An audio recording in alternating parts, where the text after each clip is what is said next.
Hello everyone, welcome back to Buried Files.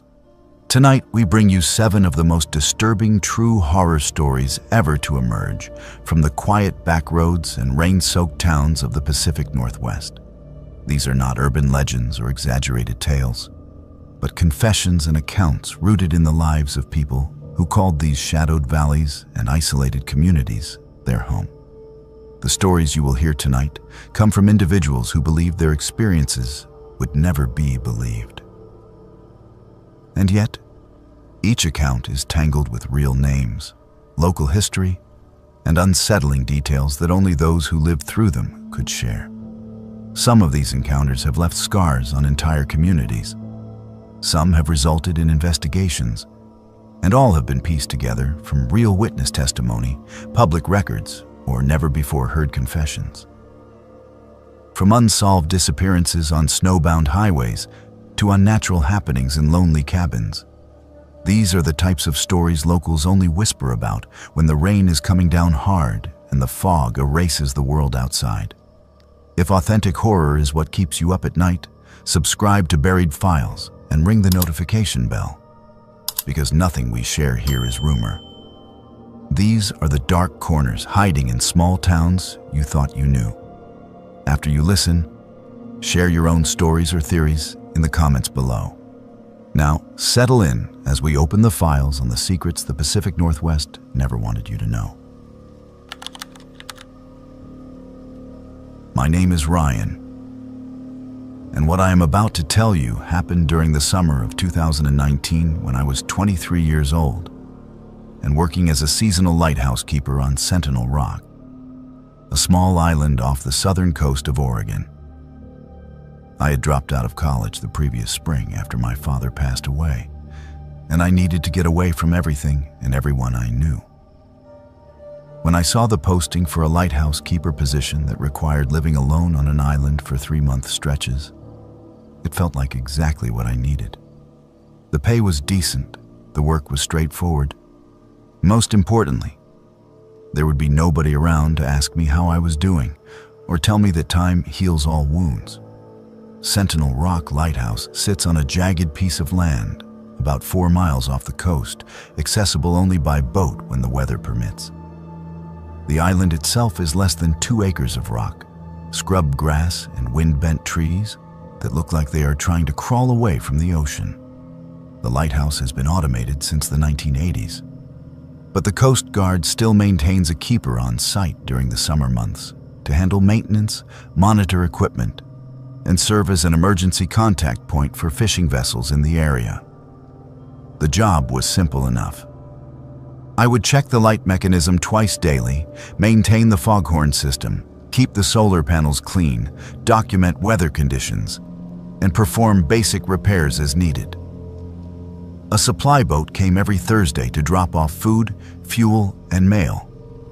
And I had a radio to check in with my supervisor on the mainland each morning and evening. The first month passed without incident. I settled into a routine that felt almost meditative. I would wake at dawn, make coffee on the small propane stove in the keeper's cottage attached to the lighthouse base, and walk the perimeter of the island to check for debris or damage from the previous night. The mornings were usually foggy, and I grew to love the way the mist clung to everything and muffled all sound except for the waves and the gulls. After my morning radio check-in, I would spend a few hours on maintenance tasks, then make lunch and read or listen to music in the afternoon. Evenings were reserved for the sunset watch and my second radio check-in. By the time full darkness arrived, I was usually exhausted enough to fall asleep without thinking too much about the life I had left behind on the mainland. It was during my 6th week on the island that I started noticing things that did not fit into the patterns I'd come to expect. The first incident happened on a Tuesday morning in late July. I was making my usual walk around the island when I noticed boot prints in a patch of mud near the eastern cliff edge.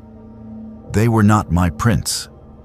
Mine were from hiking boots with a distinct waffle tread pattern. But these prints were from work boots with a smooth sole and a heel. They led from the rocky beach area up toward the cliff. but they did not lead back. I stood there for several minutes, staring at those prints and trying to make sense of them. The supply boat had come and gone 2 days earlier, and the crew never left the small dock area on the western side of the island. I wondered if perhaps the previous keeper had left something behind and returned briefly to retrieve it. But that made no sense. The prints were fresh, made within the last day or so based on how crisp the edges were. I followed the prints to the cliff edge and looked over. It was a sheer drop of maybe 80 feet to the rocks and churning water below. There was no way down and certainly no way back up. I told myself that I must have been mistaken about the prints, that maybe they were older than I thought, or that I had somehow made them myself and forgotten. But I knew that was not true. Those prints were not mine, and they had not been there the day before. I mentioned the boot prints during my evening radio check-in, keeping my tone casual and unconcerned. My supervisor, a man named Dale who worked out of the Coast Guard station in Newport, told me that the previous keeper had left in early May and that nobody had been on the island since I arrived except for the supply boat crew. He suggested that maybe I had seen animal tracks or natural formations in the mud that resembled boot prints. I did not argue with him, but I also did not believe him. I know what boot prints look like, and I know the difference between tracks made by a person and marks made by nature. The second incident occurred about a week later. I had been working in the lighthouse tower, cleaning the lamp housing and checking the rotation mechanism, when I came back down to the cottage to find that several items in the main room had been moved. It was not dramatic. The logbook I kept on the small desk had been opened to a page I had not been looking at. 3 coffee mugs that I had left in the dish rack by the sink were now arranged in a straight line on the counter. The chair at the desk had been turned to face the window instead of the desk. Small things, but things I knew I had not done. I lived alone in a space barely larger than a studio apartment. I knew where I put things, and I knew when those things had been moved. I searched the cottage and the lighthouse tower thoroughly. Both doors had been locked, and there was no sign of forced entry. The windows were all latched from the inside. There was nowhere for a person to hide. I told myself I was being paranoid, that I had probably moved those things myself without thinking about it. But the unease settled into my chest and would not leave. Over the next 2 weeks, the incidents continued and escalated. I would find tools moved in the small maintenance shed. The foghorn would activate in the middle of the night when there was no fog and no reason for it to sound. I started having trouble sleeping, lying awake in the darkness and listening for sounds that should not be there. During one of my walks around the island, I found more boot prints, this time near the cottage door. They appeared overnight, and again they did not lead away from where they stopped. It was on a Thursday in mid-August when I found the videotape. The supply boat had come and gone, and I was organizing the storage closet in the cottage when I noticed that one of the floorboards in the back corner was loose. I pried it up, thinking I might find evidence of water damage or rot that needed repair, and instead I found a small plastic storage box wedged into the space between the floor joists. Inside the box was a VHS tape in an unmarked sleeve, a small notebook, and a Polaroid photograph of a man I did not recognize. The man in the photo was probably in his 50s, with a thick beard and tired eyes. He was standing in front of the lighthouse, wearing the same style of Coast Guard utility jacket that I had been issued. I took the box back to the main room and examined the notebook first. It was a personal journal, not an official log. The entries were dated from April through September of 1979. The handwriting was cramped and difficult to read, but I managed to make out enough to understand that the author was a lighthouse keeper named Martin Carver, who had worked on Sentinel Rock during that season. The early entries were mundane observations about weather, maintenance tasks, and the isolation. But as the weeks progressed, the tone shifted. Carver wrote about feeling watched, about hearing footsteps on the tower stairs when he knew he was alone, about finding objects moved and doors opened that he had locked.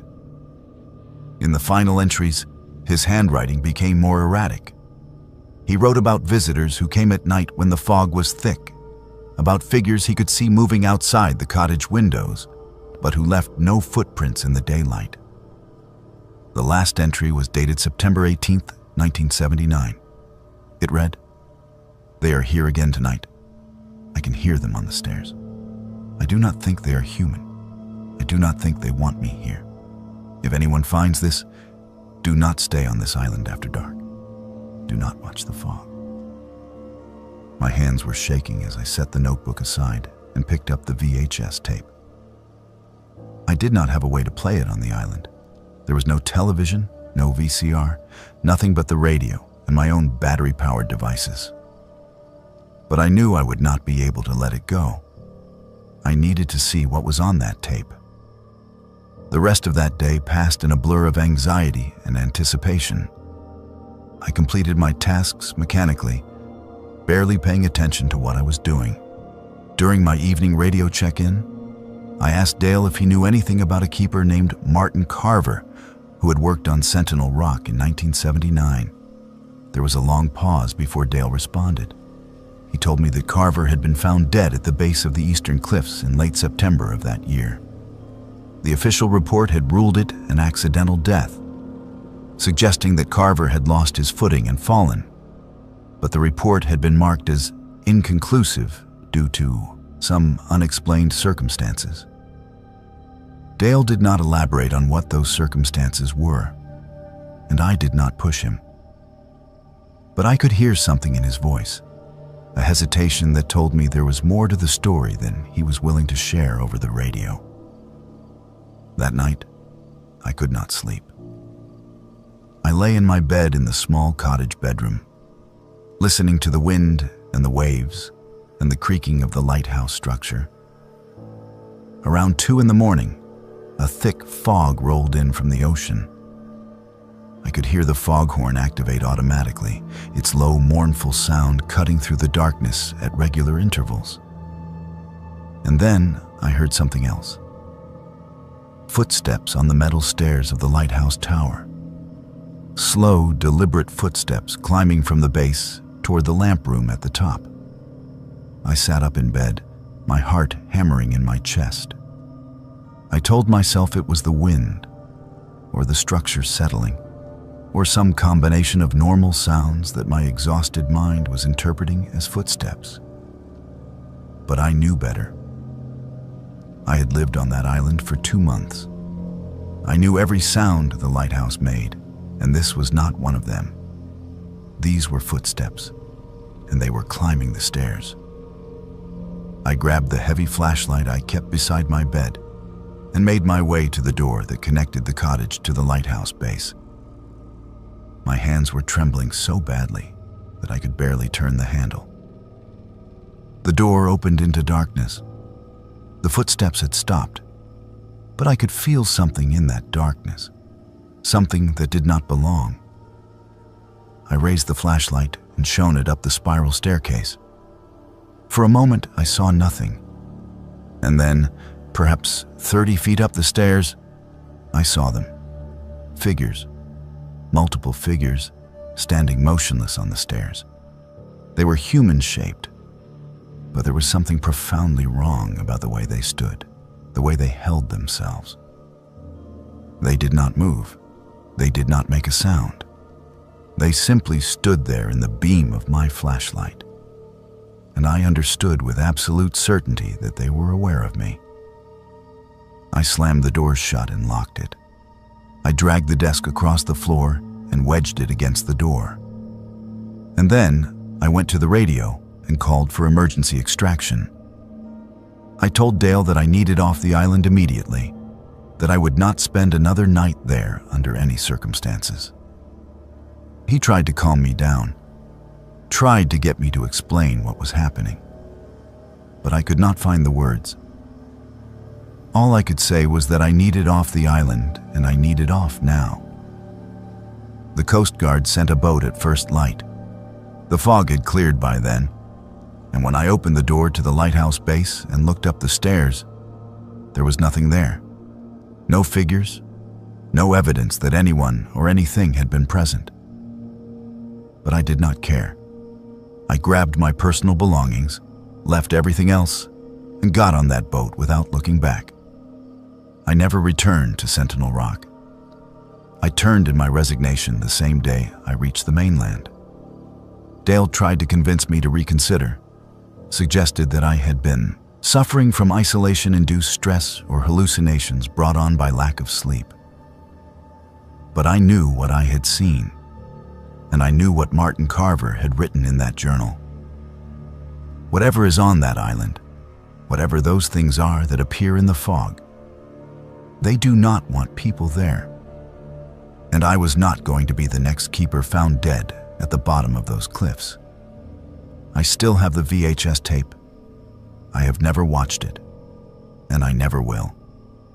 Some things are better left buried in the past, hidden beneath loose floorboards on abandoned islands where nobody wants to look too closely at what might be waiting in the darkness. I moved to Arizona not long after leaving the lighthouse, as far from the ocean as I could get. But even here, thousands of miles from that island, I sometimes wake in the night and hear footsteps on stairs that do not exist. And I wonder if leaving was enough, or if some things follow you no matter how far you run. 3 years ago this month, I volunteered for a search party in the small logging town of Timber Falls, Washington, where I had been living for just under a year. My name is Ella, and I am 31 years old now. But I was 28 when this happened. I had moved to Timber Falls after accepting a remote position with a software company based in Seattle. And I chose the town specifically because it was quiet, affordable, and surrounded by the kind of natural beauty that made me feel like I could breathe after years of living in cramped city apartments. The population was only about 1,200 people, and everyone seemed to know everyone else. It was the kind of place where people left their doors unlocked and neighbors brought over casseroles when you first moved in. I thought it was perfect. I thought I had found exactly what I was looking for. On October 14th, an 8-year-old girl named Sophie Brennan disappeared from the playground of Timber Falls Elementary School during afternoon recess. She had been playing on the swings with 2 other girls, and when her friends turned around to call her over to the slide, Sophie was gone. The teachers initiated lockdown procedures immediately and searched the school grounds, but there was no sign of her. The playground backed up against a dense stretch of forest that extended for miles into the mountains. And the assumption was that Sophie had wandered into the trees for some reason and gotten lost. By the time school let out that afternoon, the entire town knew what had happened. Sophie's face was on every storefront window by evening. Her mother appeared on the local news that night, crying and begging for anyone with information to come forward. I did not know the Brennan family personally, but I had seen Sophie around town. She was a small girl with red hair and freckles, always smiling, the kind of child who said hello to strangers in the grocery store. The idea that she was out there somewhere in those woods, alone and scared, was unbearable. So when the call went out for volunteers to join the organized search effort the next morning, I did not hesitate. I showed up at the elementary school parking lot at 7 in the morning, along with what looked like half the town. There must have been 200 people there, maybe more. The county sheriff's department had set up a command center, and search and rescue coordinators were dividing volunteers into teams and assigning grid sections. I was placed in a group of 8 people and assigned to search a section of forest about 2 miles northeast of the school. Our team leader was a man named Garrett, a local firefighter who had search and rescue training. He went over the basics with us before we headed out. Stay within visual or audible range of your assigned partner. Mark any significant findings with the colored tape we had been given. Do not disturb potential evidence. Blow your whistle if you find something or if you need help. It all seemed straightforward enough. My assigned partner was a man who introduced himself as Carter.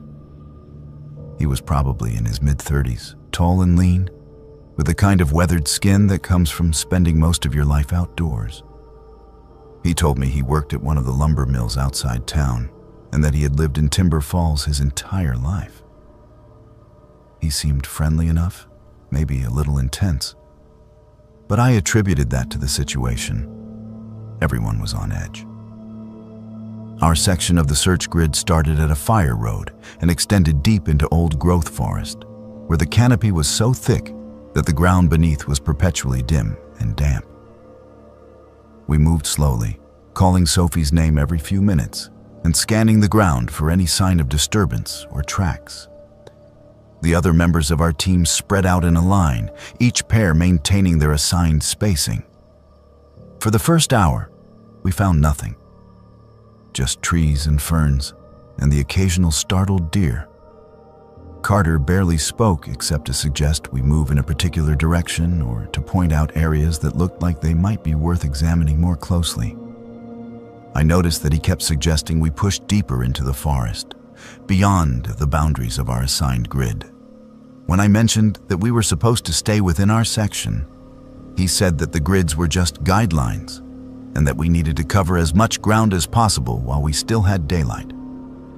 By mid-morning, we had moved far enough from the fire road that I could no longer hear the other search teams. The forest had grown quieter and darker, the trees older and more densely packed. I was starting to feel uncomfortable with how far we had gone, and I told Carter that I thought we should loop back and rejoin the others. He stopped walking and turned to face me, and there was something in his expression that made my stomach tighten. He said we were close to something, that he could feel it, and that we just needed to keep going a little further. I asked him what he meant by feeling close to something, and he did not answer directly. He just said that the town needed closure one way or another, and that someone had to be willing to do what was necessary. I did not understand what he meant by that, but I knew I did not like it. I told him again that we needed to go back, and this time I made it clear that I was not asking for his opinion. He stared at me for a long moment, and I became acutely aware of how alone we were. There was nobody within shouting distance. Nobody would hear me if I called for help. And Carter was bigger than me, stronger than me, and he was looking at me in a way that made every instinct I had scream that something was very wrong. That was when I noticed his arms. He was wearing a long-sleeved flannel shirt, but the cuffs had ridden up slightly, and I could see fresh scratches running from his wrists up toward his elbows. They were not the kind of scratches you get from brushing against blackberry bushes or catching your arm on a branch. They were deep, parallel gouges, the kind you get from fingernails, from someone fighting back. I felt my blood go cold. I thought about Sophie, about her small hands and how hard she would have fought if someone had grabbed her. I thought about how Carter had been so insistent on pushing deeper into the forest, so certain that we were close to something. And I thought about how he had phrased it. The town needs closure one way or another. I forced myself to stay calm. I told Carter that I was feeling dizzy and needed to sit down for a minute. He seemed annoyed, but nodded and said we could take a short break. I sat down on a fallen log and made a show of drinking from my water bottle while my mind raced through my options. I had a whistle in my jacket pocket, but I was not sure if anyone was close enough to hear it. I had my phone, but there was no cell service this deep in the forest. My best chance was to get away from Carter, make it back to the fire road where there would be other searchers. But I could not just run. He was faster than me, and if he realized I was trying to get away from him, I did not know what he would do. I told Carter that I thought I had twisted my ankle when I sat down, and that I needed him to check if it was swelling. It was a weak excuse, but it was the best I could come up with in the moment. He crouched down in front of me, and the second his attention was on my boot, I pulled the whistle from my pocket and blew it as hard as I could. 3 short blasts, the signal for help needed. Carter's head snapped up, his expression transforming into something ugly and furious. He lunged toward me, but I was already moving, scrambling backward off the log and putting distance between us. I blew the whistle again, over and over, backing away from him and screaming for help at the top of my lungs. I do not know if he would have caught me if I had been alone, but the whistle worked. I heard voices responding, heard people crashing through the underbrush toward us. Carter must have heard them too, because he stopped advancing and just stood there, his hands clenched into fists at his sides.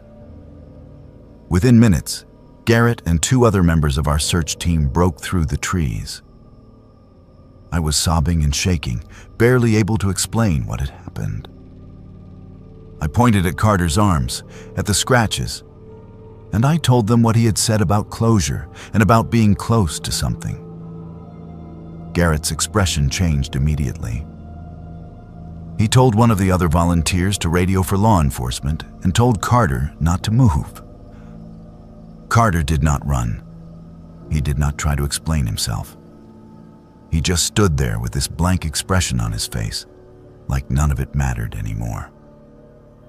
When the sheriff's deputies arrived 20 minutes later, they handcuffed him and searched the area where he had been trying to lead me. About half a mile further into the forest, they found disturbed earth, freshly turned soil that had been partially covered with branches and leaves. They brought in cadaver dogs. They found Sophie 3 hours later, buried in a shallow grave exactly where Carter had been leading me. The forensic evidence told the story that Sophie could not. Carter had been at the school that day.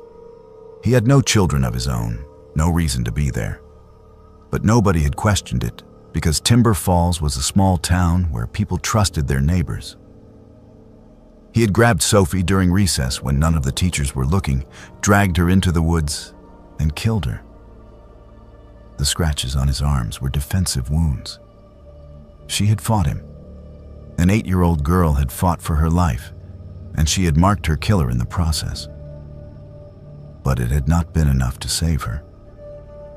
Carter confessed to everything once he was in custody. He said he had not planned it, that he had seen Sophie on the playground and something inside him had snapped. He said he volunteered for the search party because he wanted to make sure her body was found in a way that would not lead back to him. He was going to lead me to the gravesite and then act like we had discovered it together. Play the role of the devastated volunteer who had stumbled upon the worst possible outcome. But I had noticed the scratches. I had seen through him just enough to save myself, even if I could not save Sophie. The trial happened 8 months later. Carter Wilson was convicted of first-degree murder and kidnapping and sentenced to life in prison without the possibility of parole. Sophie's mother gave a victim impact statement that broke everyone in that courtroom. She talked about how her daughter had been stolen from her, how she would never see her grow up or graduate or get married or have children of her own. She talked about how Timber Falls was supposed to be safe, how she had raised her daughter in this town specifically because she thought nothing bad could happen here.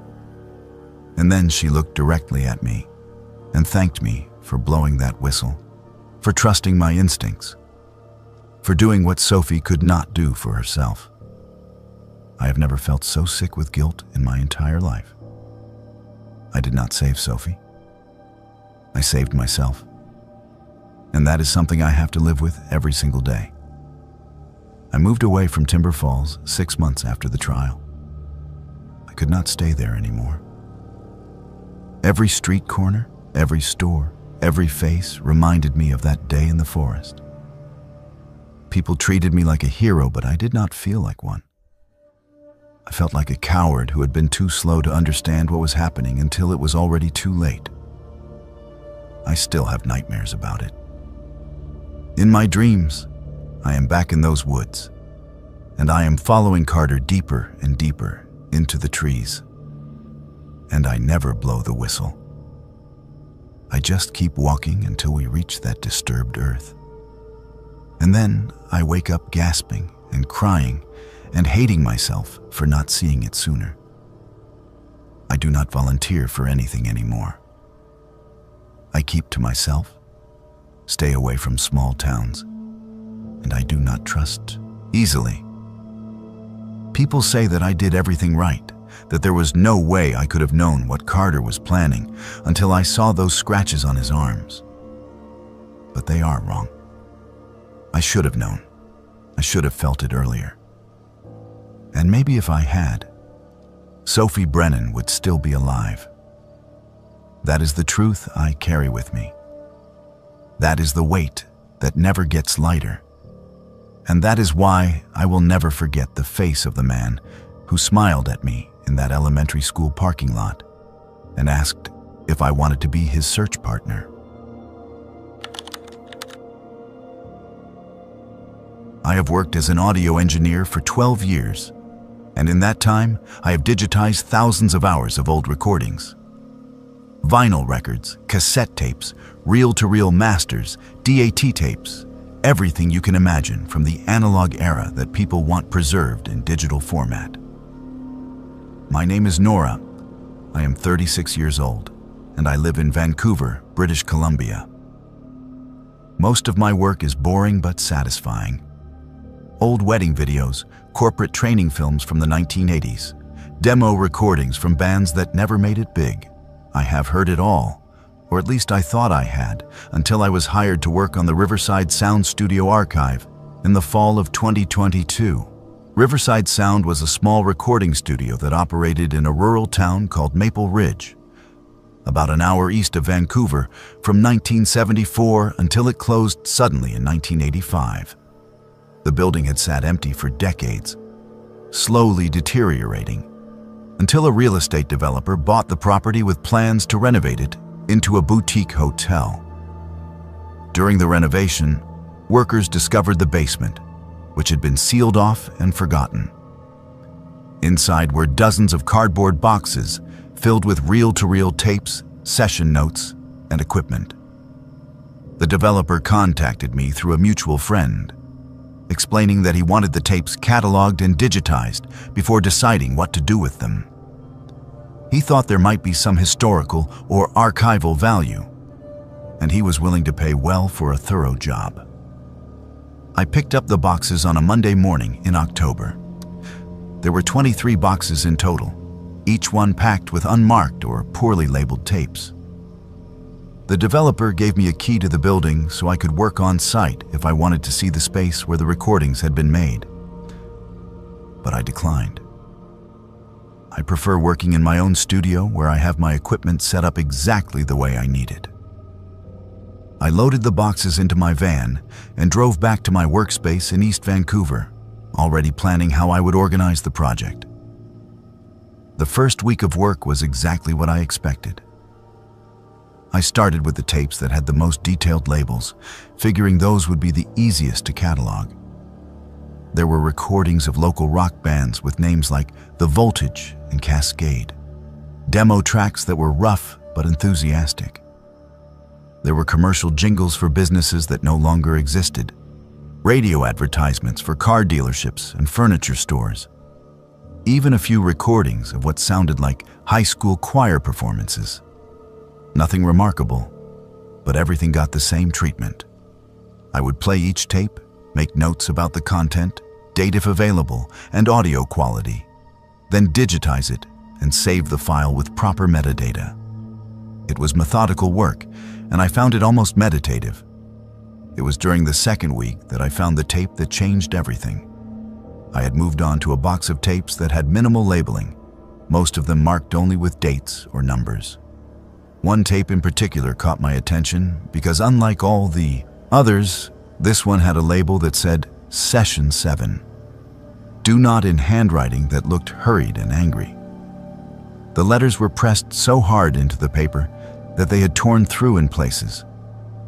Every instinct I had told me to set that tape aside, to maybe even throw it away without listening to it. But I am a professional, and part of my job is to document everything, even the things that someone clearly did not want documented. I threaded the tape onto my machine and pressed play. For the first few seconds, there was nothing but the hiss of blank tape, and I thought maybe it was empty. But then I heard a voice. It was a man's voice, calm and measured, with the kind of neutral tone you might use when reading a weather report. He said, "This is Session 7 with Subject 3, November 19th, 1982. There was a pause, and then I heard another voice, a woman's voice, and she sounded terrified.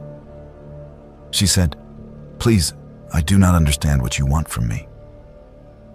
The man's voice responded, "I want you to tell me about the others. I want you to tell me their names." I sat there in my studio, staring at the tape machine, trying to make sense of what I was hearing. It did not sound like a recording session for music or a commercial. It sounded like an interrogation. The woman on the tape was crying, her words broken and desperate. She kept saying she did not know what he was talking about, that she did not know any names, that she just wanted to go home. The man's voice never changed. He stayed calm, almost clinical, as he repeated his questions. Where did you meet them? What did they tell you? How many others are there? The woman's answers became more frantic, more incoherent, until finally she started screaming. I stopped the tape.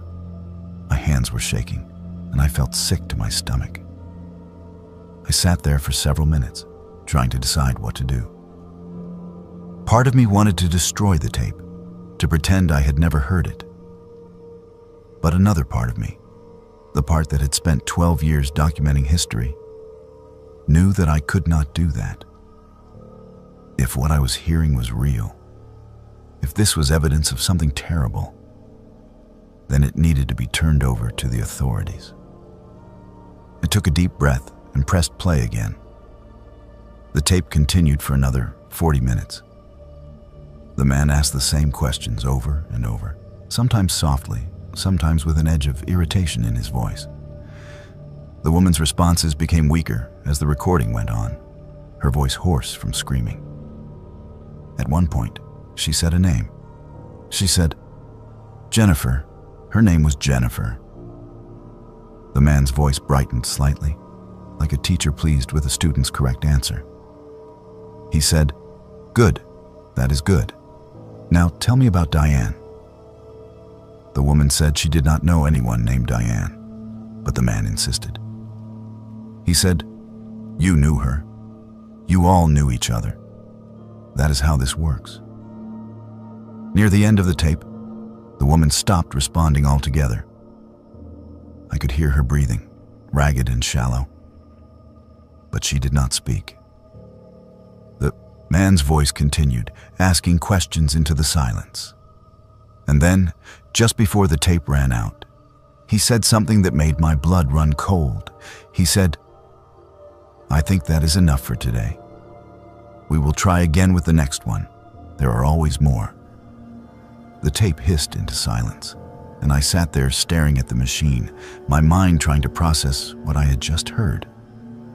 I immediately started searching through the rest of the tapes, looking for anything else labeled Session. I found 2 more. Session 4, Do Not, and Session 9, Do Not, both in the same angry handwriting. I did not want to listen to them, but I knew I had to. Session 4 was similar to Session 7, a different woman's voice, the same man's voice, the same questions. Session 9 was worse. The woman on that tape was barely coherent. Her words slurred like she had been drugged or beaten into submission. The man's voice was more impatient on that recording, his questions sharper and more accusatory. At one point he said, "If you do not cooperate, I will have to move on to the girl we picked up last week. Is that what you want?" I spent the next 2 days researching Riverside Sound Studio and its owner. His name was Gordon Hayes, and he had opened the studio in 1974 as a side business while working as a music teacher at the local high school. According to old newspaper articles, he had been well liked in the community, known for giving free lessons to underprivileged kids and volunteering at the community center. The studio closed in 1985 with no explanation. Hayes had simply locked the doors one day and never came back. I found his obituary from 2003. He had died of a heart attack at the age of 67, survived by a son named Michael who still lived in Maple Ridge. Next, I started searching for missing persons cases in the Maple Ridge area from the early 1980s. It did not take long to find what I was looking for. Between 1981 and 1983, 3 women had disappeared from the area. Jennifer Holt, 22 years old, was last seen leaving a bar in downtown Maple Ridge in March of 1981. Diane Kruger, 19 years old, disappeared from a shopping mall parking lot in August of 1982. Rebecca Chow, 26 years old, vanished while walking home from her job at a grocery store in November of 1983. All 3 cases were still unsolved. All 3 women were presumed dead, but their bodies had never been found. I listened to the tapes again, this time making detailed notes about everything the man said. He had mentioned Jennifer by name, and he had mentioned Diane. He had talked about the next one and the girl we picked up last week. The dates on the tape labels matched the timeline of the disappearances. Session 7 was dated November 19, 1982, which was 3 months after Diane Kruger disappeared. The voice on that tape could have been Diane. I had no way to know for certain, but the more I listened, the more convinced I became that I was hearing the final hours of women who had been taken, interrogated, and murdered. I contacted the Royal Canadian Mounted Police on a Thursday morning. I spoke to a detective in the Major Crimes Unit and explained what I had found. He was skeptical at first, which I understood. A box of old tapes from a defunct recording studio does not exactly scream credible evidence. But when I played portions of the recordings over the phone, his tone changed. He told me not to touch anything else, not to listen to any more tapes, and that someone would be at my studio within the hour. 2 detectives arrived and took possession of all 23 boxes. They asked me questions for over 2 hours, documenting everything I had done since receiving the tapes, every tape I had listened to, every note I had made. One of the detectives, a woman named Constable Reeves, told me that they would have the recordings analyzed by forensic audio specialists and that they would compare the voices on the tapes to any existing recordings of the missing women. She also told me that I might be called as a witness if the case ever went to trial, though she warned me that it was unlikely given how much time had passed and the fact that the main suspect was already dead. The RCMP executed a search warrant on Gordon Hayes' former property in Maple Ridge 2 weeks later. Using ground-penetrating radar and cadaver dogs, they found human remains buried in 3 separate locations on the property. Dental records confirmed that the remains belonged to Jennifer Holt, Diane Kruger, and Rebecca Chow. All 3 women had been dead for over 40 years. The tapes I had found were the only evidence that explained what had happened to them in their final days. The case made national news. Gordon Hayes was identified posthumously as a serial killer who had used his recording studio as a cover for abducting and torturing women. His son Michael, who was 62 years old and had been living quietly in Maple Ridge for his entire life, was questioned extensively, but never charged with any crimes. He claimed he had no knowledge of what his father had done, that he had never been allowed in the basement of the studio, and that his father had always told him the space was for equipment storage only. The police believed him. There was no evidence to suggest he had been involved. I have not been able to work on any audio project since turning over those tapes. Every time I sit down at my equipment, every time I press play on a recording, I hear that man's calm, clinical voice asking his questions. I hear those women begging for their lives. I know that what I did was important, that I gave those families closure and brought a monster's crimes to light even after his death. But it doesn't make it easier. It does not make the nightmares stop. I cannot listen to anything anymore without wondering what horror might be hiding in the silence between the words. The night it snowed in late April was the night I saw something I still cannot explain, and I have spent the last 5 years trying to convince myself that it was not real. My name is Aiden. I am 29 years old, and I work for the Washington State Department of Transportation as a highway maintenance technician. Most people do not think much about who keeps the mountain passes clear during bad weather. But it is people like me, working overnight shifts in the middle of nowhere while everyone else is safe at home. I took the job right out of high school because it paid well and did not require a college degree, and for the most part, I have never regretted it. But that night in April of 2020 changed something in me. It made me afraid of the dark in a way I have not been since I was a child. I was assigned to work the overnight shift on Stevens Pass, which is a stretch of US Route 2 that cuts through the Cascade Mountains between the towns of Leavenworth and Skycomish. It is one of the more challenging routes in the state because the elevation reaches over 4,000 feet and the weather can turn dangerous without warning. Most of the winter crews get pulled off the pass by mid-April when the snow finally starts to melt and the avalanche risk drops. But that year, we had a late-season storm system move through that dumped another 8 inches of heavy, wet snow on the pass. I was sent out alone in one of the big maintenance trucks, the kind with a plow blade on the front and a salt spreader on the back, to keep the highway clear overnight while the storm worked its way through the mountains. I left the maintenance yard in Skycomish around 11 at night. The snow was already coming down hard, thick flakes that stuck to the windshield faster than the wipers could clear them.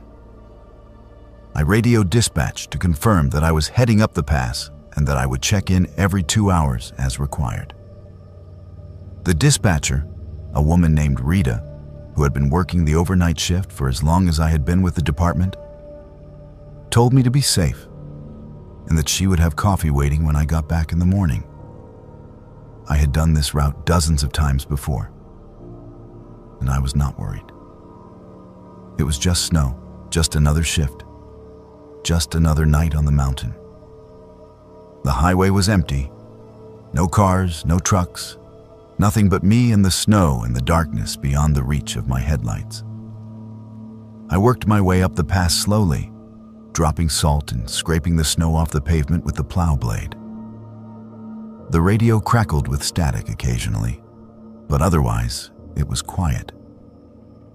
I had music playing through my phone, connected to the truck's speakers, some classic rock station that helped break up the monotony of driving the same stretch of road back and forth for hours. By the time I reached the summit around 1 in the morning, the snow had started to ease up a little. I could see maybe 50 feet ahead instead of just 20. And I was starting to think that the worst of the storm had already passed through. That was when I saw her standing in the middle of the road. I hit the brakes hard, and the truck slid a little on the fresh snow before coming to a stop maybe 30 feet from where she stood. My first thought was that someone had been in an accident, that a car had gone off the road, and this person had climbed back up to the highway looking for help. But as I sat there staring through the windshield, I realized that something was very wrong. She was a girl, maybe 16 or 17 years old. wearing only a thin white nightgown that was soaked through from the snow. She was barefoot. Her feet were planted in 6 inches of snow, and she was not moving, not shivering, not reacting to the cold at all. She was just standing there in the middle of the highway, staring at my truck. I grabbed the flashlight from the center console and opened the door, calling out to her as I climbed down from the cab. I asked if she was okay, if she had been in an accident, if she needed help. She did not respond. She just stood there, her arms hanging at her sides, her hair plastered to her face from the snow. As I got closer, I could see that she was bleeding. There was a gash on the right side of her head, just above her ear, and blood had run down her neck and stained the collar of her nightgown. Her lips were blue, and her skin was so pale it almost seemed to glow in the beam of my flashlight.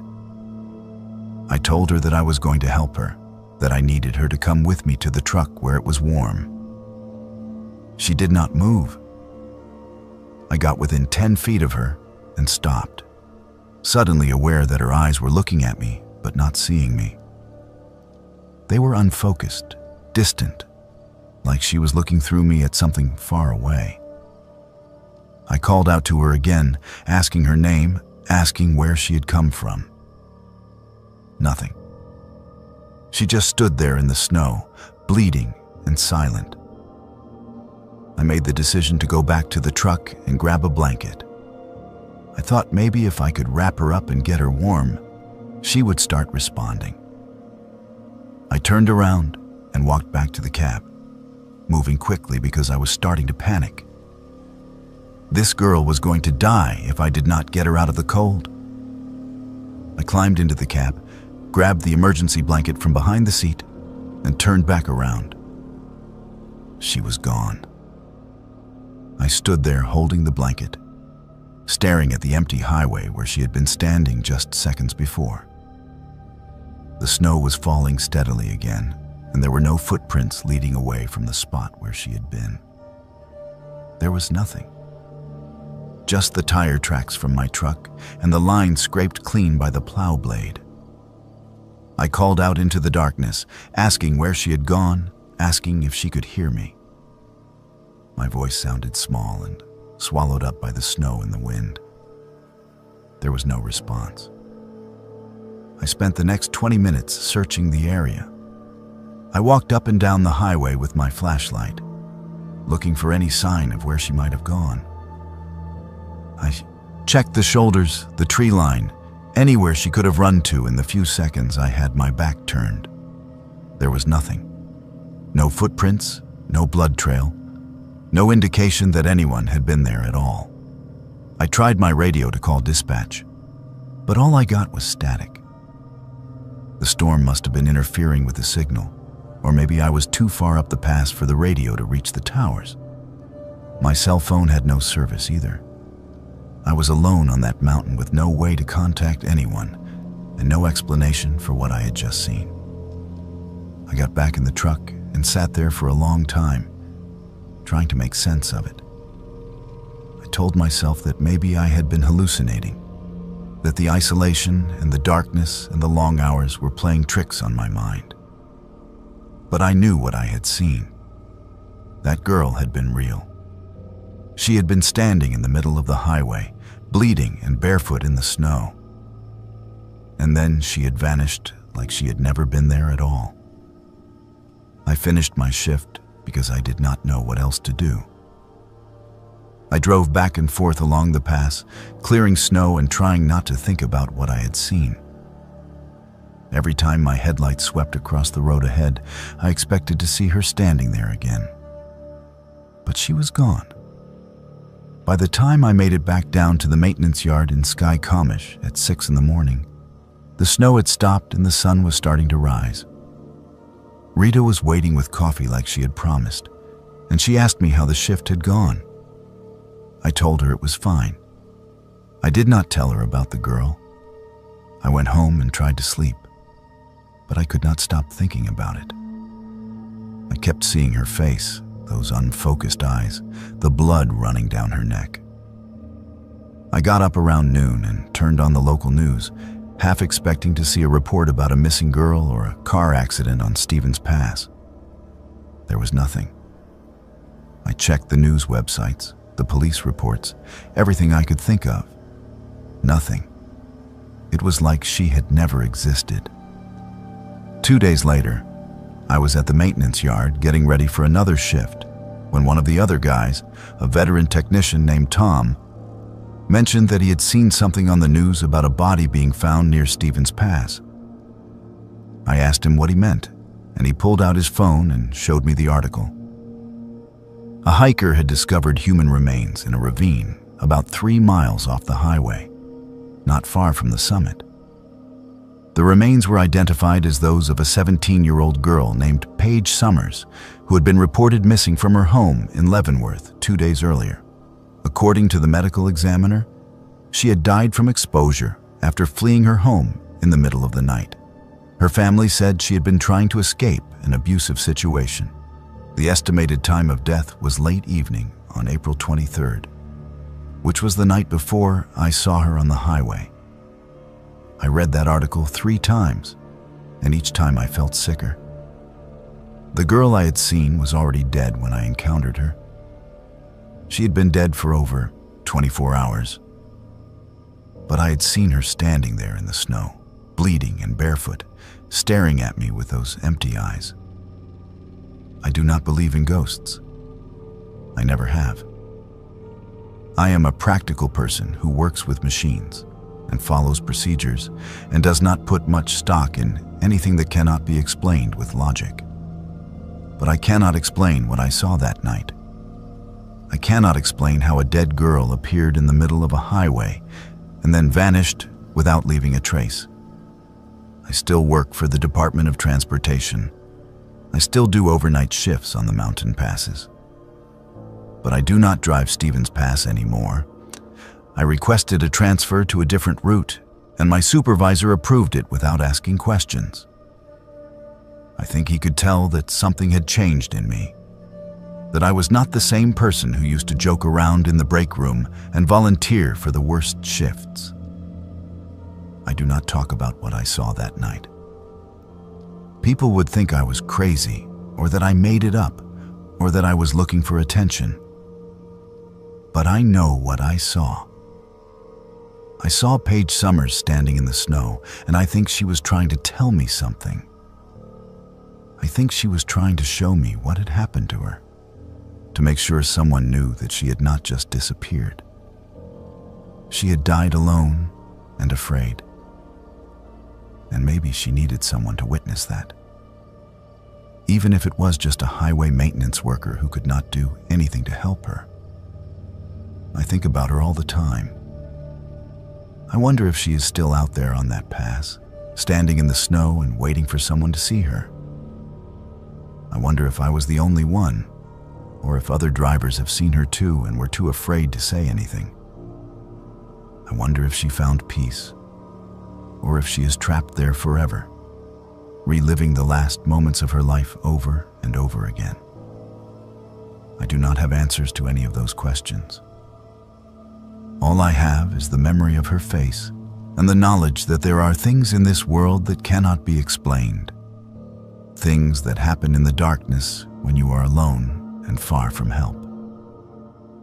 And once you have seen something like that, you can never unsee it. It stays with you, like a shadow that follows you everywhere you go, reminding you that the world is stranger and more terrible than you ever imagined.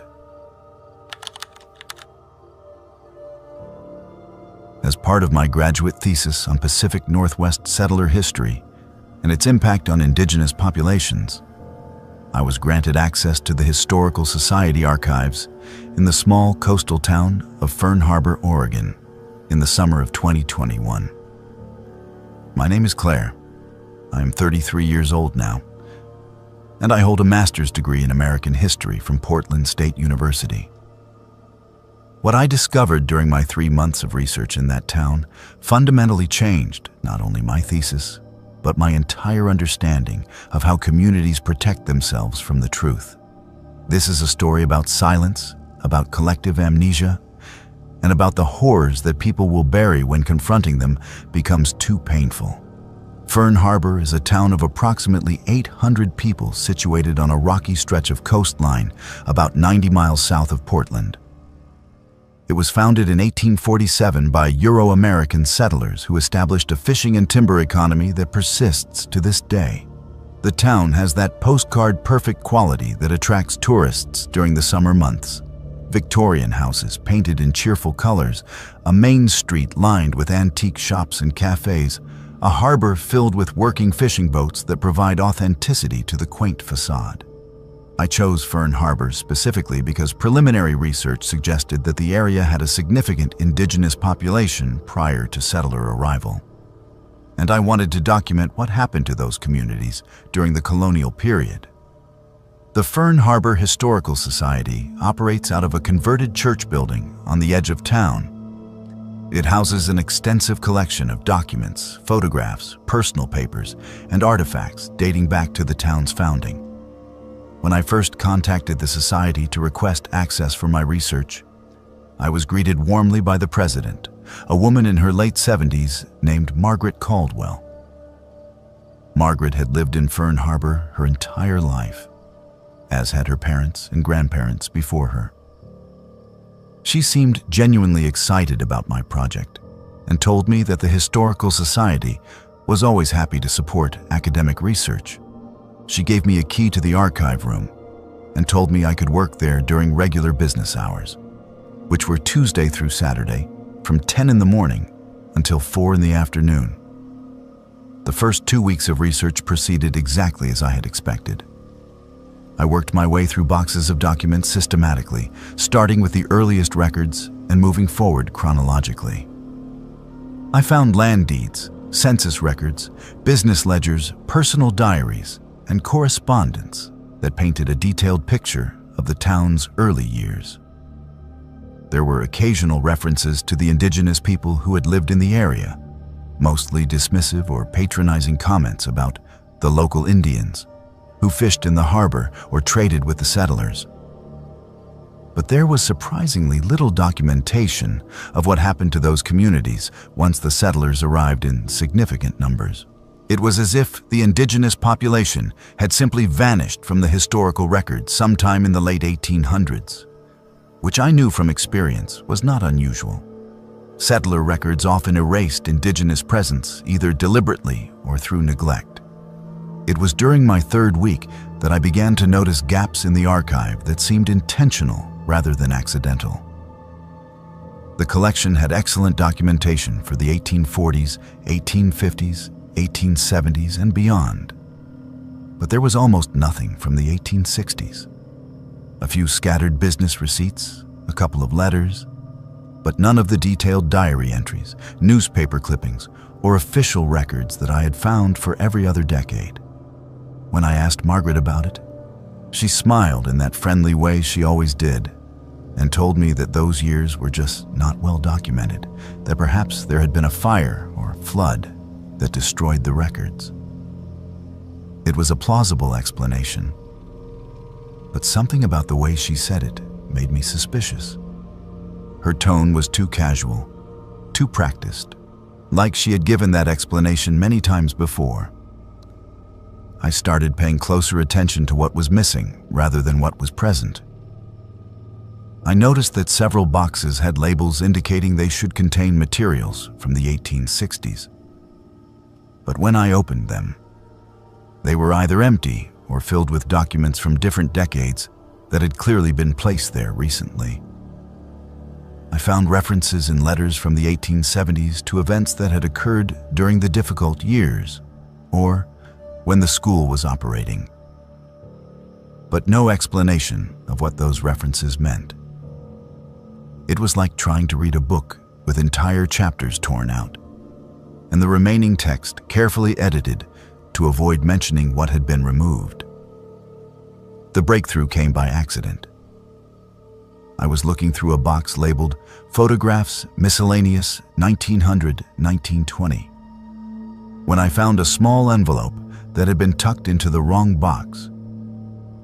Inside were 5 black and white photographs, slightly faded but still clear enough to see the details. They showed a large wooden building that looked like a dormitory or boarding house surrounded by a high fence. In front of the building stood rows of children, all of them appearing to be indigenous based on their features and the traditional clothing some of them wore. The children looked thin and serious, none of them smiling. Standing behind them were several white adults, stern-faced men and women who I assumed were teachers or administrators. Written on the back of one of the photographs in careful handwriting was a date: June 1863, Fern Harbor Indian School. I sat there staring at those photographs for a long time, my heart pounding. I knew what I was looking at. During the mid to late 1800s, the federal government and various religious organizations established boarding schools designed to assimilate indigenous children into Euro-American culture. These schools were often brutal places where children were forbidden from speaking their languages, practicing their religions, or maintaining any connection to their cultures. Many children died in these institutions from disease, malnutrition, and abuse. But the Fern Harbor Indian School was not in any of the historical records I had studied. It had been completely erased from the official history of the town.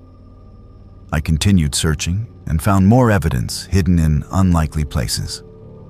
A ledger tucked into a box of property records that documented expenses for the school between 1861 and 1867. Entries for food purchases that were inadequate for the number of children the photographs suggested were housed there. Entries for medical supplies that consisted mostly of laudanum and carbolic acid. And most damning of all, a handwritten list of names with dates beside them. Dozens of names, all of them indigenous names, all of them with dates ranging from 1862 to 1866.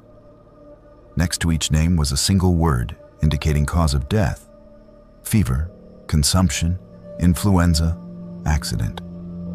The list went on for 3 pages.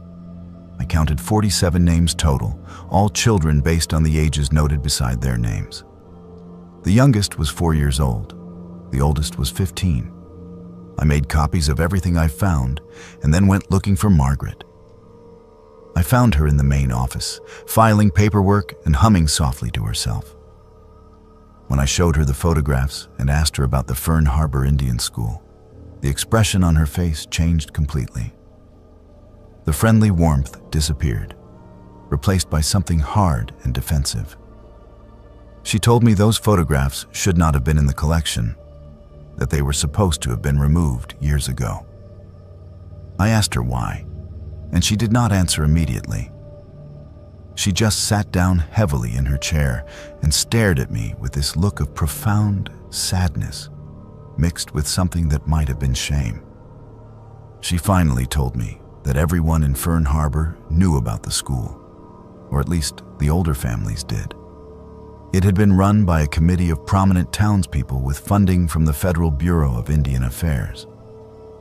The children had been taken from indigenous families throughout the region, sometimes voluntarily by desperate parents who were told their children would receive education and care, more often by force. The conditions at the school had been terrible. Overcrowding, inadequate food, harsh punishments for any child who spoke their native language or resisted the civilizing process.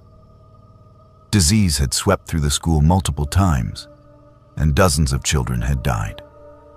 When the school finally closed in 1867, the surviving children were either returned to what remained of their families or sent to other institutions further inland.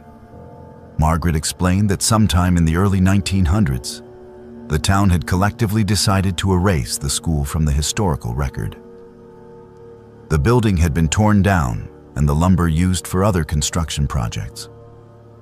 The burial site where the children who died had been interred was on town land on the eastern outskirts, but it had never been marked with headstones or monuments.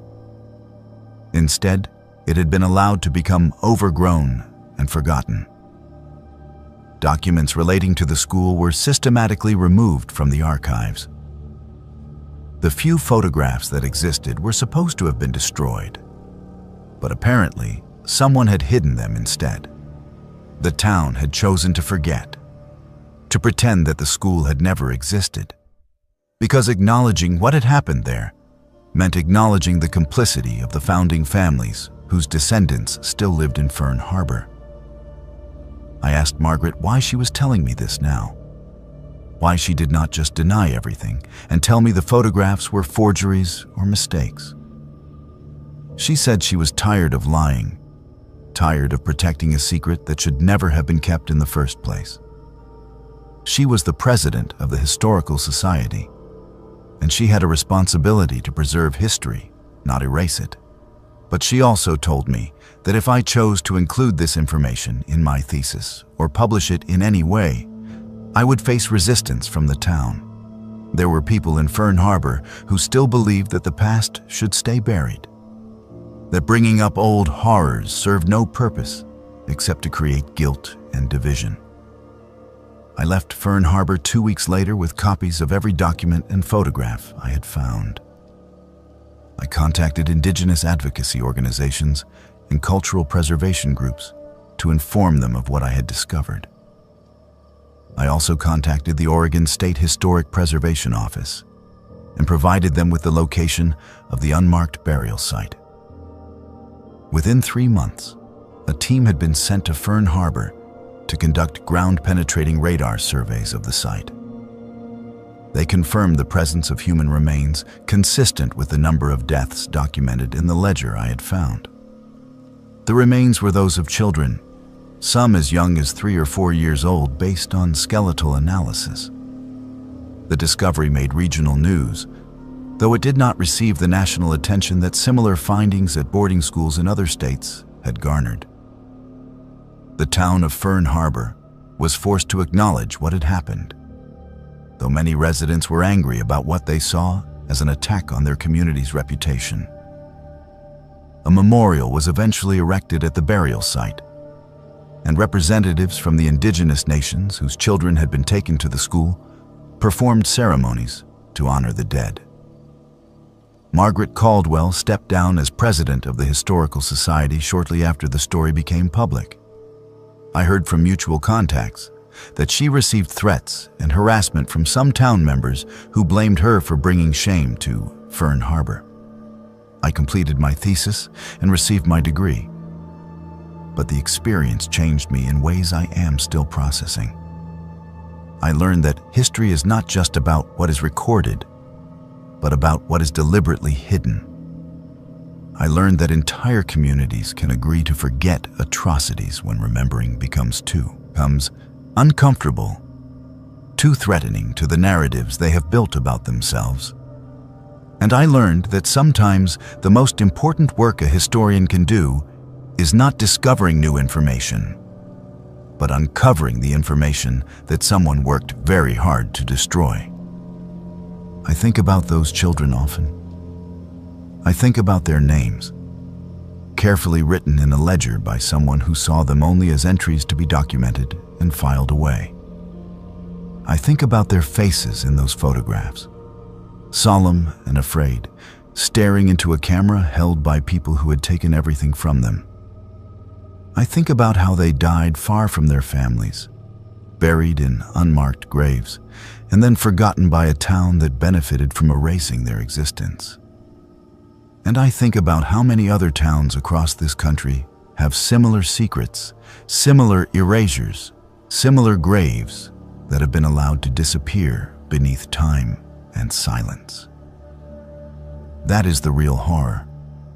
Not the ghosts that might haunt the places where terrible things happened, but the living people who choose to look away and pretend that the past does not matter. Because it does matter. It always matters. And the dead deserve to be remembered, even when remembering is painful. I took the night shift job at the salmon cannery because it paid double what any restaurant gig in town could offer. And I thought I could handle the hours if it meant getting out of debt before winter hit. My name is Tristan. I am 26 years old, and I grew up in Cordova, Alaska, a place where the fishing season means everything. And small town secrets are just part of life. What I discovered in that ancient, rumbling building at the edge of the water for weeks, alone among a handful of exhausted men and women, would haunt me longer than any story I heard from the old-timers in the bar. I am not someone who jumps at shadows. That grew out of me fast in a town where the mountains close in and the wind shakes the walls until you think the whole town might slide into the ocean. But it only takes one night, one moment, to learn how quickly things can go sideways when money and silence are more powerful than justice. The cannery had been operating for close to a century, built by long-gone men whose names were painted on faded boards hanging over skeleton machinery nobody dared to replace. My crew was 5 deep. Nolan, who had worked at that place 15 years and barely spoke. Paige, younger than me and always looking terrified of the foreman. 2 other guys named Mac and Phil, who mostly kept to themselves. And me, filling the spot left vacant by someone who had walked off the job after a week and left all his gear behind. The graveyard shift ran from 8 at night to 6 in the morning, a stretch of hours that felt longer than a full day, eating up your sense of time until you forgot what hour it was unless you glanced at the wall clock above the break room. Most nights were a blur of noise so constant you stopped hearing it. Conveyor belts rattling, gears grinding, the wet slap of fish hitting stainless steel, the occasional curse or shouted warning when a crate shifted wrong and almost took someone's hand off.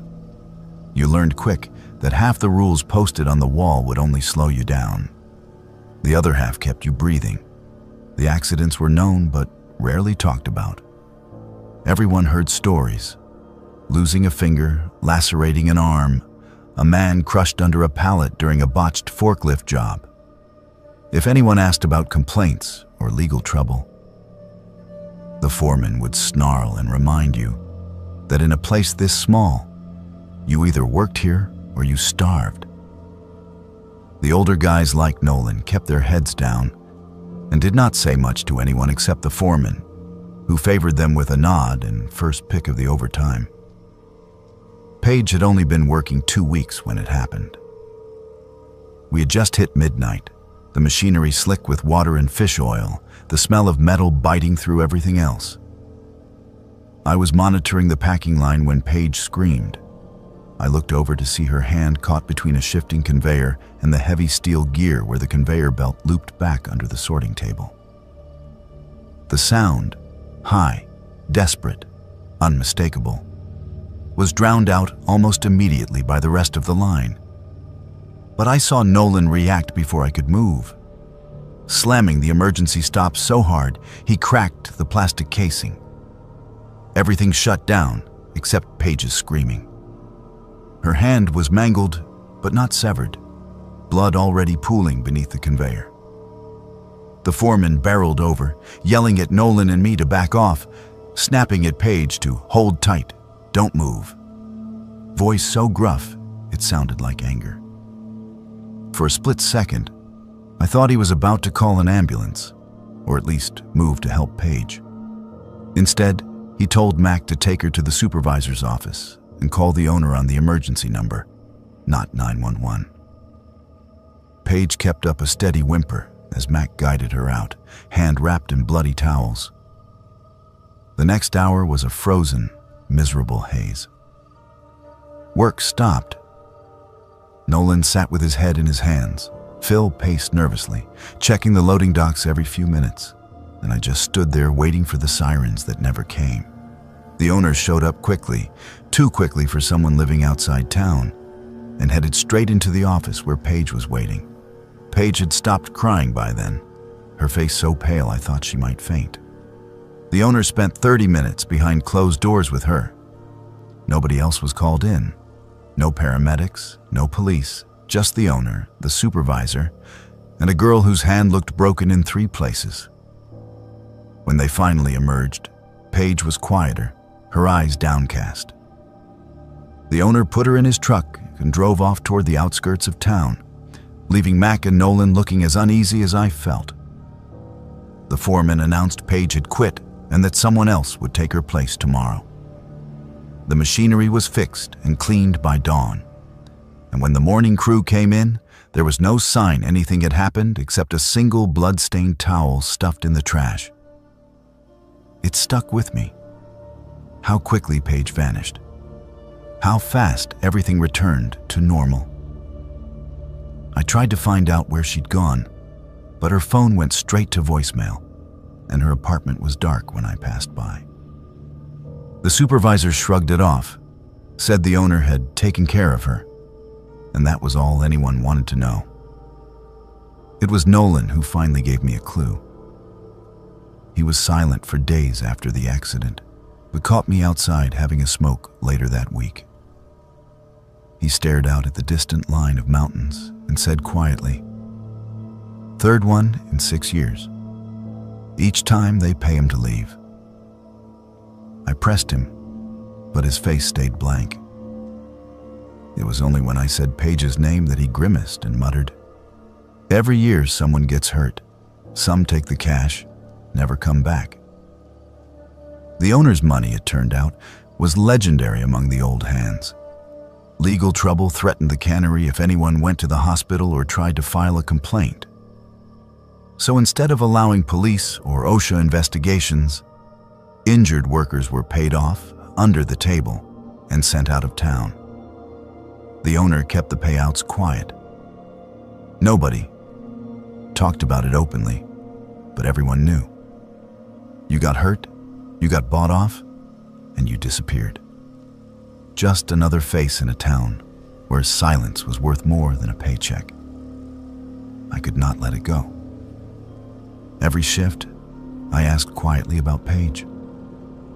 A few of the line workers said she moved to Anchorage. Others claimed she was seen at the ferry dock leaving for Seattle.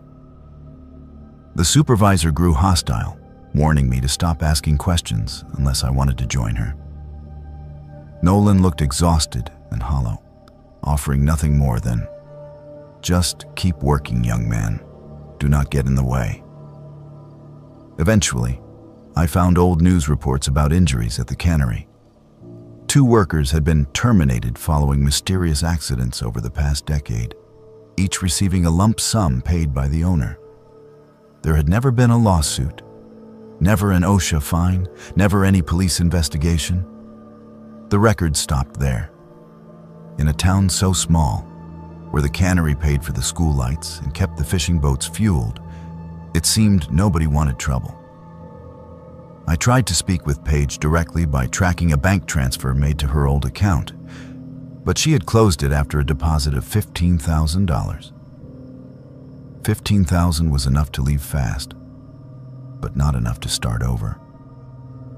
I worried for her, wondered if she even knew what she had signed away in that office. Her health, her peace of mind, her right to call herself a local. By late fall, things were tense in the building. OSHA finally arrived after an anonymous complaint, but the inspection was delayed twice and included only a superficial review of the older machinery. The foreman was nervous all week, gruff and short with the crew, snapping at anyone who worked slowly or asked about repairs. I could see the fear in everyone's faces. One wrong move and a simple mistake could buy your silence too. When the inspection was over, and OSHA missed the structural flaws in the oldest equipment, I could not live with myself. I handed in my notice and left a written report with the federal office, including dates, names, and details of every injury I had heard about. I never told the foreman or the owner. I just left everything in the hands of someone who might care.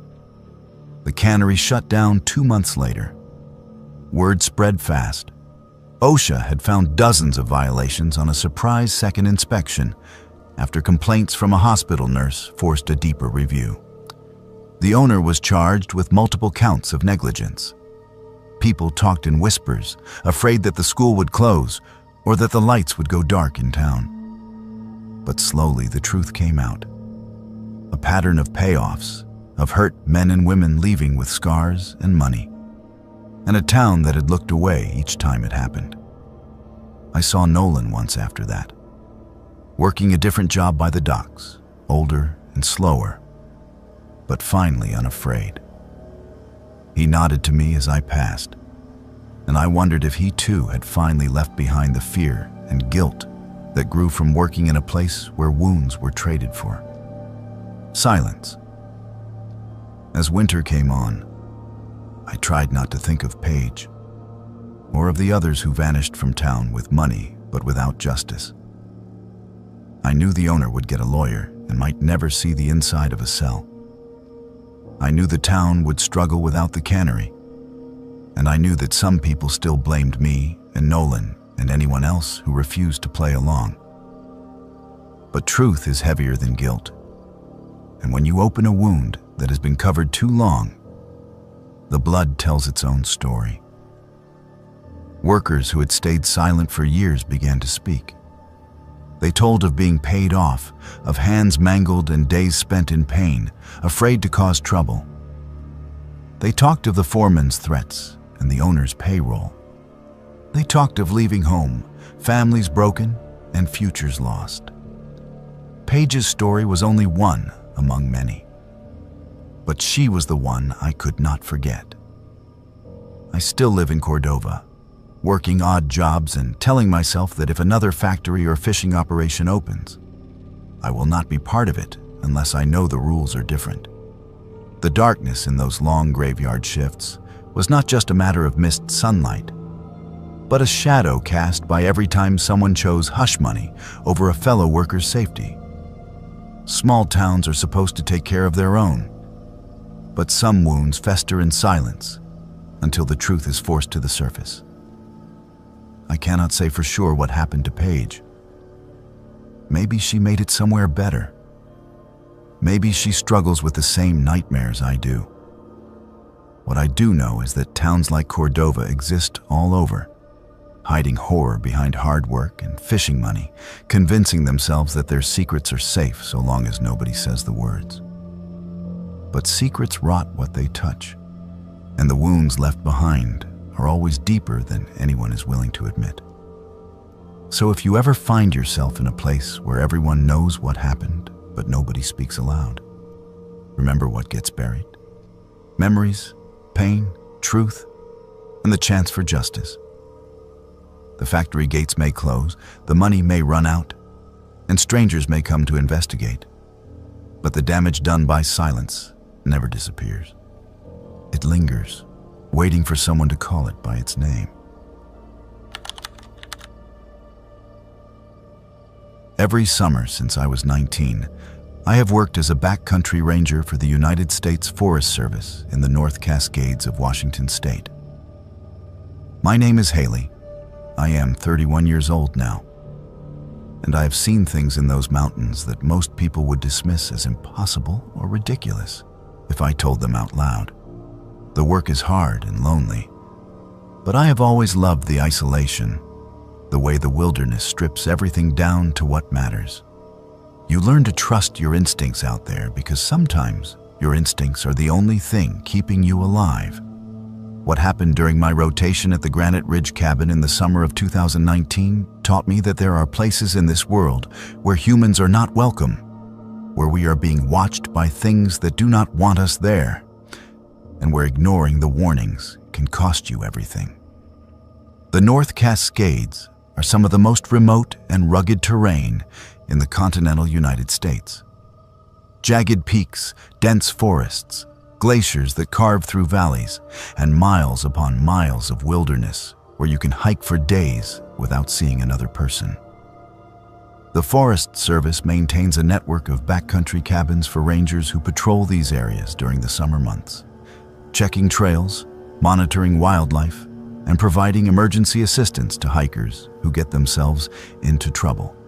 The rotations are typically 2 weeks on, 1 week off, and you spend those 2 weeks completely alone except for twice daily radio check-ins with the district office.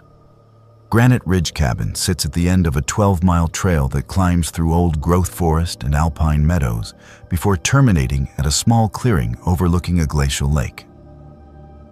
The cabin itself is basic. A single room with a wood stove, a cot, a table, shelves for supplies, and not much else. There is a hand pump for water outside, an outhouse 50 feet down the trail, and a solar panel that charges a battery for the radio and a single overhead light. It is primitive, but it is all you need when your job is to spend your days hiking the surrounding trails and your nights resting up to do it again the next day. I arrived at Granite Ridge on July 8th, 2019, after hiking in with a full pack of supplies and gear. The ranger I was replacing, a guy named Eric, who had been working the rotation before me, was supposed to meet me at the cabin to hand over the keys and give me a briefing on any issues or ongoing projects. But when I arrived, Eric was not there. The cabin door was unlocked, his gear was gone, and there was a note taped to the table that said he had left early due to a family emergency. He apologized for not being able to do a proper handoff and said everything I needed to know was in the logbook. I thought it was strange, but emergencies happen and I did not think much of it at the time. The first few days were perfect. The weather was clear, the trails were in good condition, and I fell into the rhythm of the work easily. Would wake at dawn, make coffee on the wood stove, pack a lunch, and head out to patrol whichever section of trail was on my schedule for the day. I would check for fallen trees, clear drainage ditches, document wildlife sightings, and mark any hazards that needed attention. In the evenings, I would return to the cabin, make dinner, do my radio check-in, and read or write in my journal until I was tired enough to sleep. It was exactly what I needed after a stressful spring, and I felt myself relaxing into the solitude. It was on the fourth day that I noticed the cairns. Cairns are stacks of rocks that hikers sometimes build as trail markers or just for fun, and they are common enough in popular areas. But the trails around Granite Ridge are not popular. Most people who come this far into the backcountry are experienced enough to know that unofficial cairns can be confusing and even dangerous if they lead someone off the established trail. I had cleared a section of trail near the cabin the day before, and I was certain there had been no cairns there. But when I hiked the same section the next morning, there were 3 of them, evenly spaced along the trail, each one about 2 feet tall and carefully constructed. I knocked them down, assuming some well-meaning but misguided hiker had built them without understanding the problems they could cause. But the next day, they were back. Same locations, same careful construction. I knocked them down again, and this time I made a note in the logbook to mention it during my next radio check-in. The dispatcher told me not to worry about it, that sometimes people build cairns overnight as a prank or a spiritual thing, and that as long as I kept clearing them, it would not be a problem. But the cairns kept appearing, and they were not just on the established trails anymore. I started finding them on game trails, leading off into the forest, away from the main route. I started finding them in places I knew I had not been, places where there was no reason for anyone to go. And they were always arranged the same way. 3 cairns in a line, evenly spaced, pointing deeper into the woods. Around the same time, I started noticing that supplies were going missing from the cabin. Small things at first. A flashlight that I had left on the shelf was gone. A package of batteries disappeared from the supply box.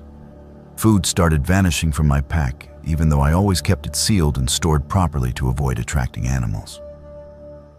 I assumed it was mice or rats, even though I had seen no evidence of rodents in the cabin. But then larger items started disappearing. A first aid kit that had been sitting on the table vanished overnight. A coil of rope I had hung on a nail by the door was gone the next morning. These were not things that mice could carry off. I started locking the cabin door at night, even though there was no reason to lock it when you are 12 miles from the nearest road and the only other people around are hikers who would have no reason to steal from a Forest Service cabin. But it made me feel better, like I had some control over the situation. It did not help. Things kept disappearing. It was during my second week at the cabin that I found the journal. I was looking for a spare propane canister in the small storage locker beneath the floorboards near the stove. And tucked behind the canisters was a small notebook that had clearly been there for a while.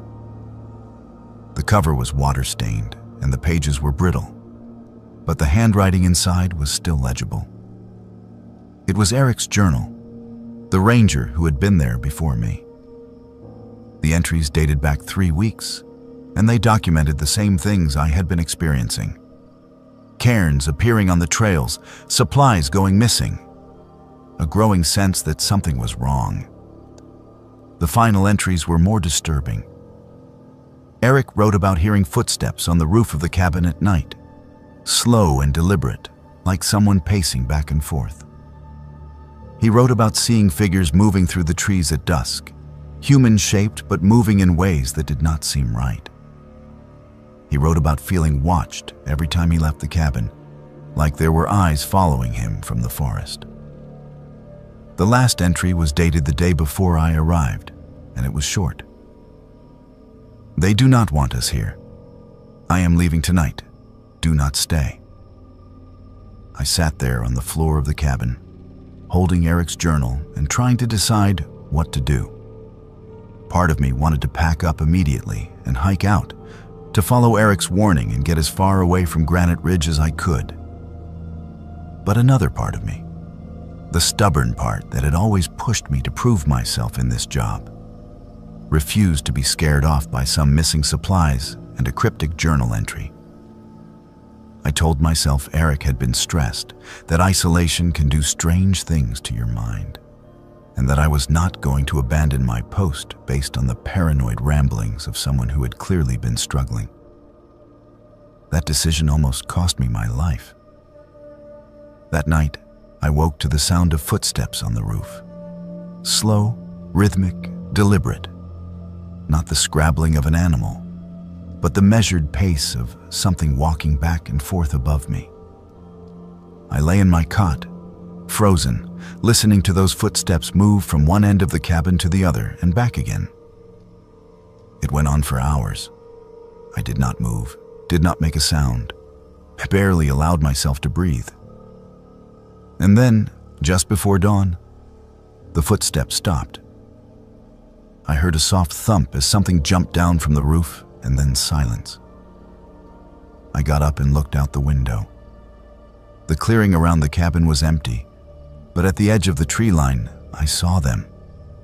Figures, maybe 5 or 6 of them, standing just inside the shadows of the forest. They were human-shaped, but their proportions were wrong. Too tall, too thin, with limbs that bent at angles that did not make sense.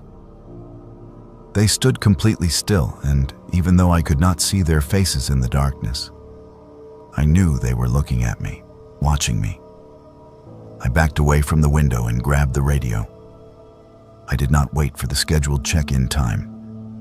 I called for emergency extraction, my voice shaking as I told the dispatcher that I needed to leave immediately, that I was not safe, that I needed a helicopter pickup as soon as possible. The dispatcher tried to calm me down, tried to ask what was wrong, but I could not explain it. I just kept repeating that I needed to leave, that I could not stay another night. The helicopter arrived 6 hours later, landing in the meadow below the cabin. I had packed my essential gear and was waiting outside, refusing to go back into the cabin or look toward the tree line. The pilot gave me a strange look when he saw my face, but he did not ask questions. He just told me to get in, and within minutes, we were lifting off and flying back toward the district office. My supervisor was less understanding.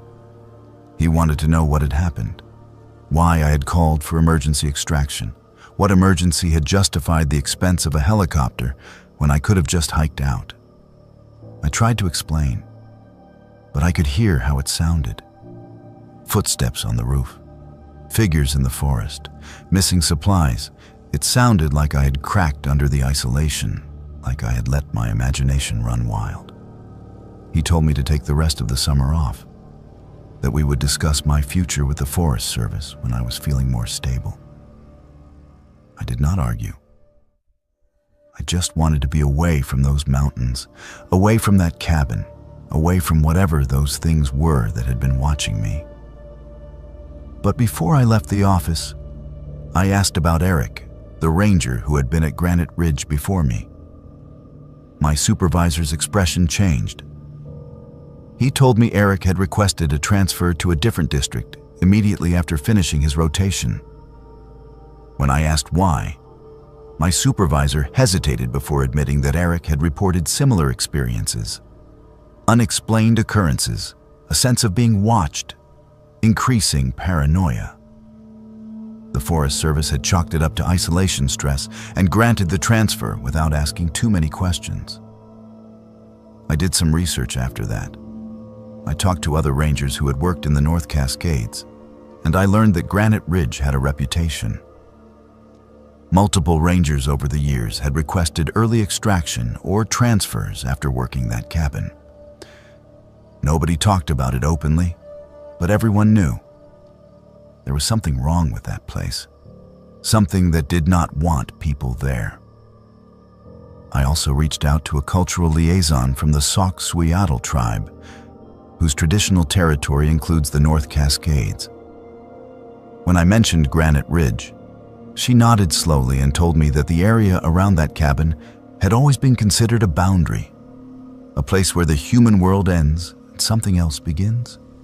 She said her people had avoided that area for generations, that there were stories about the old ones who lived in those mountains and did not welcome outsiders. She told me I was lucky to have listened to my instincts and left when I did, because those who stayed too long often did not come back the same. I never returned to Granite Ridge. I finished out that summer working at the district office, and the following year I requested a transfer to a different forest entirely. I still work as a backcountry ranger, and I still love the wilderness. But I have learned to recognize when I am not wanted. There are places in this world that belong to something older than us, something that was here before we arrived and will be here long after we are gone. And those places have ways of making it clear when we have crossed a line that should not be crossed. The cairns, the missing supplies, the figures in the forest, those were warnings. And I am grateful that I was smart enough to listen before it was too late.